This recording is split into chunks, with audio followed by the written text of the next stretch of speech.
Bagaimana perasaan Ibu saat ini? Baik, saya akan mengajukan beberapa pertanyaan ke Ibu. Seberapa sering Ibu mendengar suara-suara yang tidak diinginkan? Baik, berapa lama suara Ibu dengan berlangsung?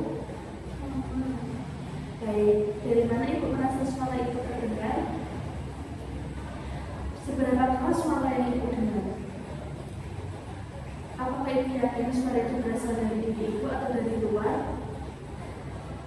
Seberapa sering isi suara yang Ibu dengar bersifat negatif? Apa isi suara yang Ibu dengar? Baik, seberapa sering Ibu merasa tidak nyaman karena suara yang Ibu dengar? Seberapa besar ketidaknyamanan yang Ibu rasakan? Baik, seberapa baik Ibu dalam mengendalikan suara yang muncul? Baik, Ibu, apakah Ibu masih ingat ada beberapa cara yang sudah diajarkan untuk mengolah halusinasi kemarin? Ibu coba sebutkan apa saja dan bagaimana cara melakukannya. Terus Ibu ada kebenaran ya, ternyata Ibu masih mengenalnya dan bisa melakukannya. Apakah Ibu sudah melakukan latihan teknik tadi untuk mengontrol halusinasi seperti yang saya ajarkan? Selain dari cara yang telah Ibu sebutkan tadi, apa Ibu mengerti cara lain untuk mengontrol halusinasi Ibu? Dari hari ini kita akan belajar cara latihan bercakap-cakap dengan orang lain.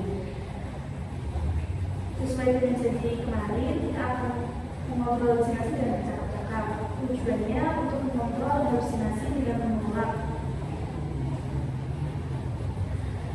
Tujuannya mengontrol halusinasi dengan menolak, dengan mengajak orang lain berbicara. Untuk itu kita akan benar selama 15 menit. Apakah itu bersedia? Dari tempatnya itu mau di mana? Baik Ibu, kita akan bertemu di sini.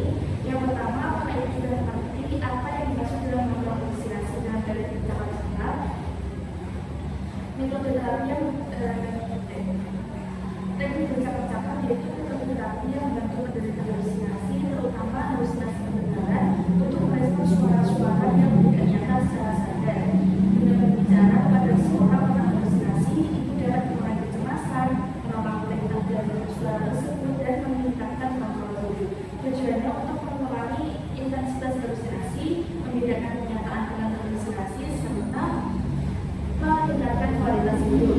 Yang harus dipersiapkan yaitu waktu dan lawan bicara itu. Ibu kalau sudah mengerti, saya akan membaikkan dulu Ibu. Caranya adalah jika Ibu mulai mendengar suara-suara, langsung saja Ibu cari teman untuk diajak berbicara. Minta teman Ibu untuk berbicara dengan Ibu. Contohnya begini, Ibu tolong berbicara dengan saya kurang mendengar suara-suara yang tidak jelas.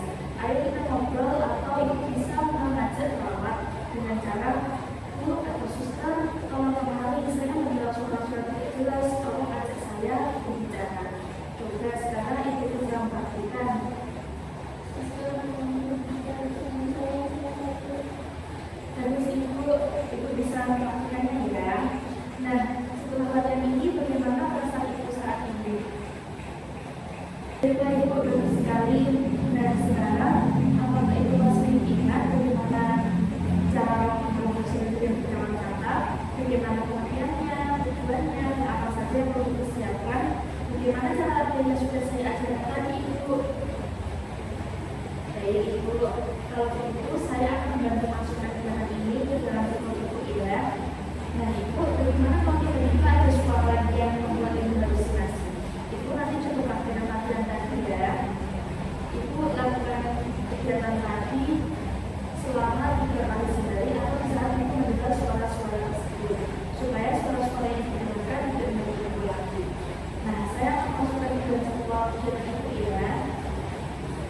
Jadi Ibu, bagaimana kalau besok kita berbincang tentang cara yang lain? Cara yang ketiga yaitu dengan melakukan aktivitas yang penting untuk mencegah suara-suara itu muncul. Apakah Ibu bersedia? Dari besok saya akan berlatih sekitar pukul 9. Waktunya Ibu mau berapa lama? Bagaimana kalau selama 15 menit? Baik, tempatnya Ibu mau di mana? Dari di sini ya Ibu. Baik, kakak sudah cukup, maka